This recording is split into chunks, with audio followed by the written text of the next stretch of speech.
After returning from a week-long international trip, I was surprised when my mother-in-law, Julie, called me sounding excited.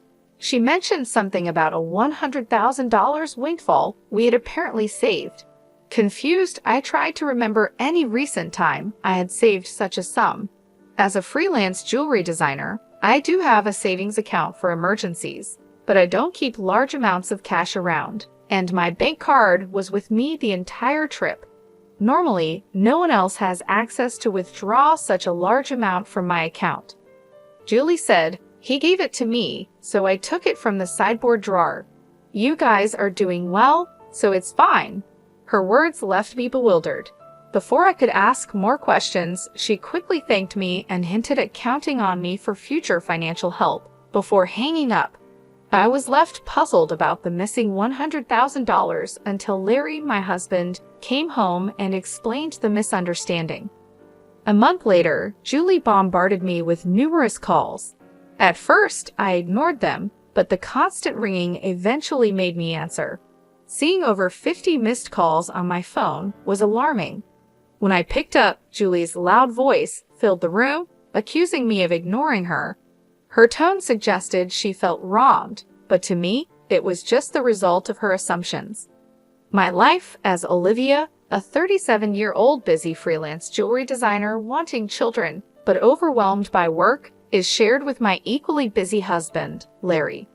He used to have a corporate job, but now helps me manage my growing design business.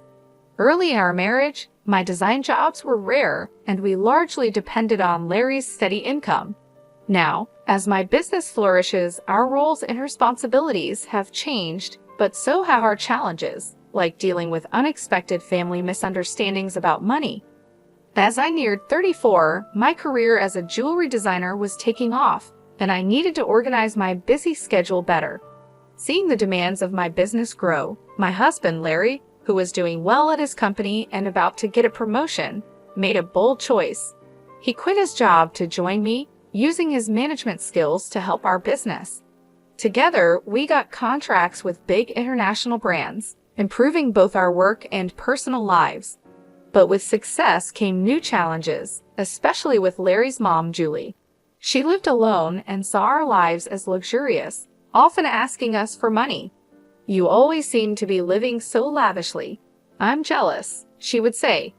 My job required me to attend product launches and dinners with executives, which Julie saw as fun outings. Her requests for money became more personal over time. "I'm going to throw a party for my friends soon. Can you give me some money for it?" she asked once. Even though it looked like we could afford it, keeping up our business image was expensive and full of obligations. We weren't living in luxury. These were necessary parts of our work. Julie, full of envy and sarcasm, didn't understand our expenses. "Dressed up beautifully, eating at expensive places, I envy you," she'd say. Despite my repeated refusals, Larry, being her son, would sometimes give in to her demands. If giving her a little money keeps her quiet, then it's worth it, he'd argue, finding it easier to appease her than have our work disrupted. But Julie's demands only grew. Recently, she wanted a new dress for an upcoming gathering.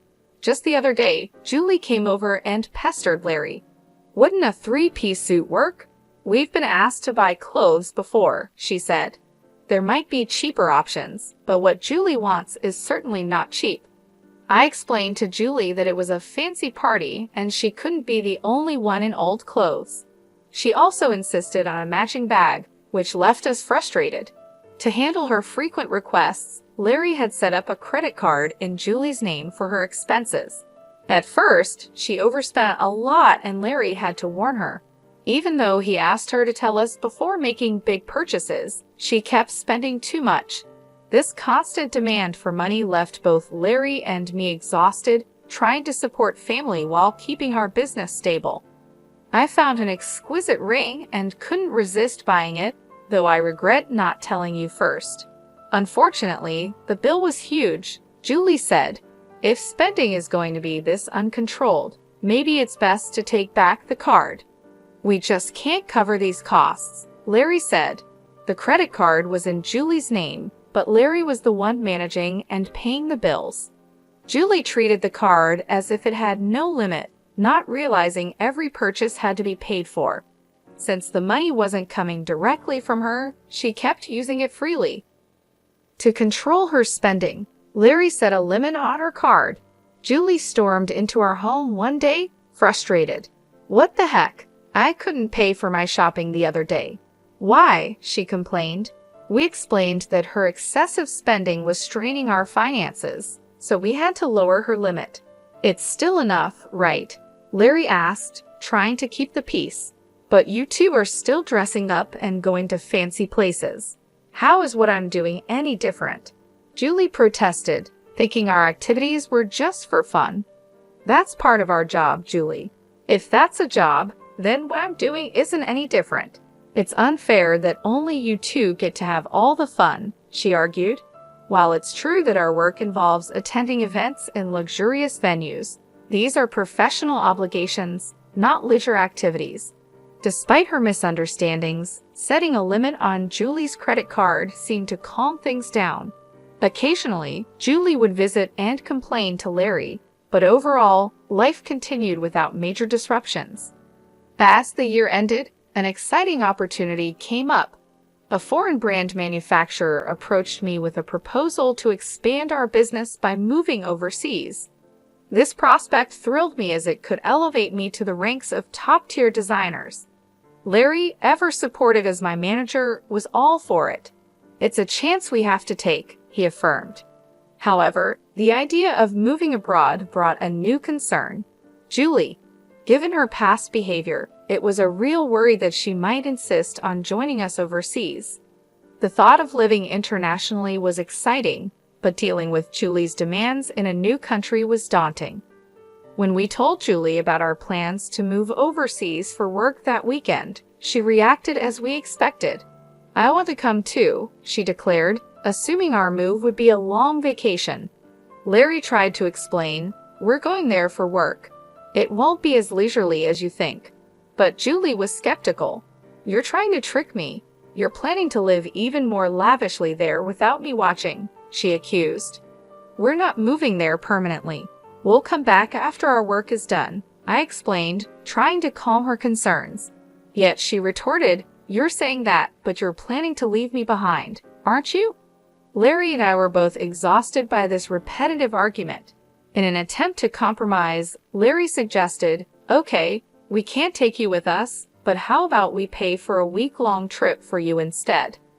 Julie perked up at this. "Really? Are you sure? We'll cover your flight and hotel, but you'll need to manage the rest," Larry affirmed, pleased for the moment.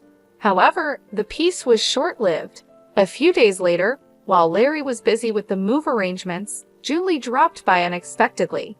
"Hey Olivia, Larry said I want to shop over there too. Can you give me some money?" she asked. "What about the card that Larry gave you?" I inquired, knowing she had a designated credit card for such expenses. Julie's face fell. "That's the thing. Larry finally took it away from me the other day," she admitted. It seemed she had been reprimanded for overspending, and anticipating the challenges of managing finances with different currency rates overseas, Larry had confiscated the card. "I don't have that kind of money on hand either. I can't give you money without Larry's approval." "Can you ask him?" I suggested, knowing full well Larry's stance. "It's no use asking him. That's why I'm asking you," she pressed, raising her voice in frustration. Julie did end up going on a 15-day trip abroad, which I assumed Larry managed to fund somehow. Upon her return, she called me, brimming with excitement. "I'm back, and it was so fun." She shared tales of her sightseeing and dining adventures, though I hadn't asked. "And I overbought souvenirs and couldn't fit them in my suitcase, so I had them shipped here. Can't wait for them to arrive," she exclaimed. "That's nice," I replied, trying to keep my tone neutral despite feeling a bit overwhelmed. "Thanks to the money you saved up, I had a blast," she exclaimed. "Saved up money? What are you talking about?" I responded, puzzled and a bit alarmed, having no recollection of setting aside money for her splurge. "I found it in your house's sideboard drawer," she said, claiming she took $100,000. I was stunned. Why would such a large amount of cash be stashed away at home, especially not in a drawer where anyone could find it? Confused, I confronted her. I'm not sure what money you're talking about, but taking it from our house without permission is theft, even if you're family. Do you understand that? Julie's response was unsettlingly casual. That's why I'm telling you now. I used it. Consider it a post-factum report, she declared unapologetically. I have no idea about this money, but if you took it and used it without telling anyone, that's a crime. And if it was something Larry had set aside for an important transaction, it's even more serious, I explained, trying to make sense of the situation. Despite this, there hadn't been any noticeable disruptions in our business finances during her trip. You two live so extravagantly, so why can't I have a little of that? Think of it as doing a favor for your parent. It's not a big deal, right? She rationalized, showing a sense of entitlement that was hard to comprehend. It's one thing to ask for help from your son and his wife, but this is not how you should behave after taking someone else's money, I replied, still in disbelief. I'm glad you enjoyed your trip, but I'll have to discuss this with Larry when he returns. Larry will understand. After all, I'm his only mother, and $100,000 isn't much to him, she assumed. All right, I'll pass the message along, I said, astounded by her lack of awareness. Later that evening, when Larry came home, he looked troubled. Olivia, do you know about the money I left in the drawer? He asked urgently. 20 days ago, I withdrew it from my bank account, and now it's gone. Keeping such a large sum in a drawer, didn't you think it was careless? He questioned. I needed cash immediately for an urgent payment. Do you know anything about it? It suddenly clicked. Julie's earlier call thanking me for the $100,000 and mentioning how much fun she had made sense now. It was Larry's money meant for a crucial purpose. Larry, today Julie called, thanking us for the $100,000 and saying she had a blast with it, I explained. I didn't understand what she meant until now. I explained, piecing everything together. So it was Larry's money, but what was such a large amount meant for? I asked. Hey, if it wasn't for a business payment, we've been doing bank transfers for a long time, right? Why cash all of a sudden? I questioned, trying to understand the whole situation and deal with the consequences of Julie's actions. I knew it was Larry's money that had disappeared, but I didn't know the full story. Julie had taken the money without telling us, and I needed to understand why. I asked Larry, puzzled by the situation. Larry began to explain. After he reduced the credit limit on Julie's card, she started secretly borrowing money from various sources, including consumer finance cards and credit cards she had opened without our knowledge.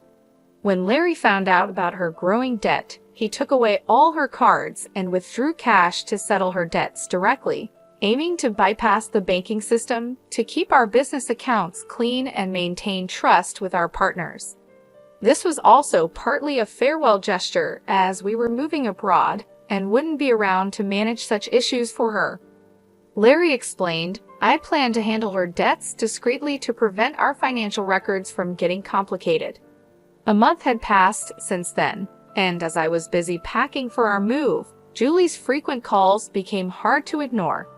When I finally took her call, her voice was filled with desperation. Why aren't you answering my calls? I've called so many times, she said, almost in tears. I'm sorry, Julie. I've been caught up with the move. What's going on? I asked, trying to remain calm and give her a chance to explain her side. It's not just one thing, it's everything. They're asking for payments almost every day. It's too much, Julie confessed, her voice cracking under the strain. Have you tried contacting Larry about this? I asked, hoping she had sought his help first. He seems to be blocking my calls. I can't get through to him at all. Olivia, you're my only hope now. Please help me, she pleaded. I realized then just how complex the situation had become.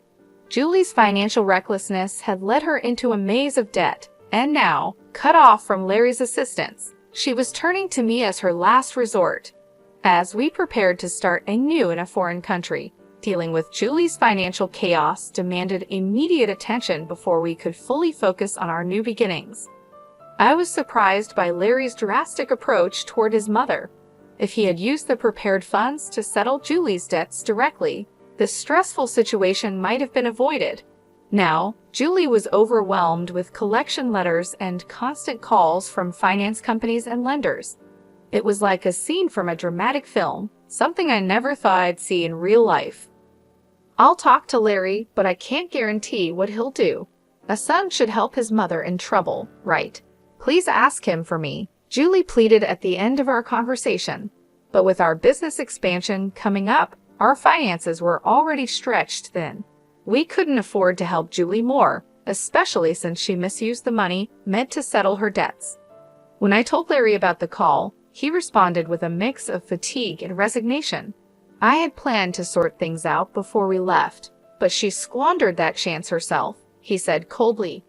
The money was originally meant to clear Julie's debts, but she spent it on a lavish trip, leaving no room for excuses. As Julie's calls continued, I followed Larry's lead and blocked her number.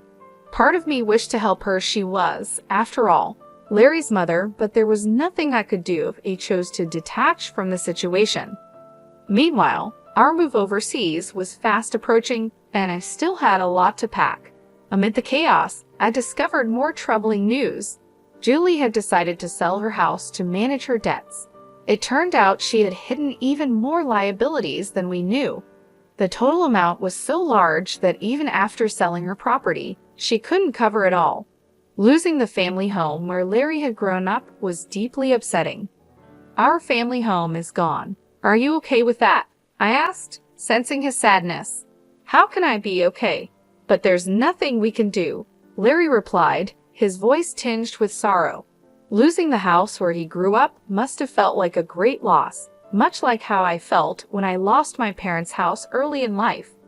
Amid these complex feelings and the heavy task of packing, we had to come to terms with the fact that some situations were beyond our control.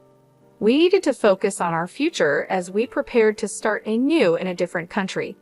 The bittersweet reality of losing a family home struck me deeply. I watched the situation unfold with Larry. Unlike my past experiences, Larry had not only lost the house where his earliest memories were made, but also his emotional sanctuary, and all while his mother, Julie, was still alive.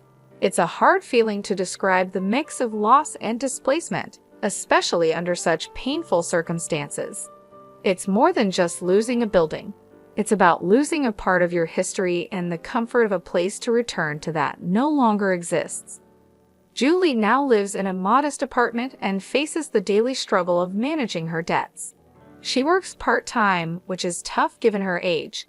Job opportunities for older people are limited and often physically demanding and less rewarding. This new reality is a big change from her previous life of unchecked spending and financial freedom. Though I feel sympathy seeing her struggle, it's tempered by knowing her situation is the result of her own poor financial decisions. Life teaches us that actions have consequences, and Julie's case reaffirms that financial responsibility is crucial at any age. In our new environment, the business is thriving beyond our expectations. The move overseas has brought our brand into the international spotlight, with a flood of inquiries and offers from all over the world. Every new email and call brings potential for growth and collaboration, which is exciting but also very demanding. The success is thrilling but consumes our entire lives, leaving little room for anything else. Days blend into nights as we navigate time zones and cultural differences, trying to make the most of this golden opportunity. Despite the professional achievements, our personal lives are weighed down by our relentless schedules. The dream of expanding our family seems more like a distant vision, something we hope to revisit when the immediate demands lessen. Larry, who handles everything from logistics to client management, feels the strain deeply. As partners in both life and business, we often ponder our future and priorities, wondering how we can balance our professional goals with our personal desires. I look out of our apartment window, taking in the vast landscape. The neon lights blur into the night, mirroring the blur of our daily lives. This view, filled with promise and anonymity, is a sharp contrast to the familiar streets we once knew. This city, vibrant and relentless, is now our home. However, it starkly contrasts with the quiet, steady life we left behind. Our new life is exciting but also daunting. It's filled with endless tasks and decisions that challenge us at every turn. Navigating this new chapter, I often think about Julie's situation and the broader implications of our family and financial decisions. It's a continuous learning curve, understanding how deeply our choices are intertwined with our lives.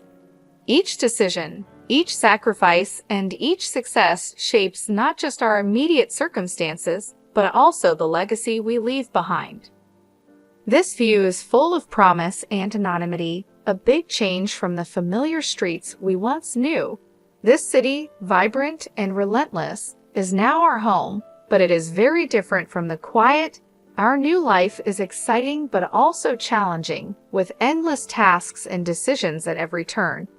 As we navigate this new chapter, I often think about Julie's situation and how our family and money choices affect everything. We keep learning how our choices are deeply connected to our lives. As we build this new phase of our life, we try to balance achieving success and maintaining the relationships that define us beyond our business achievements.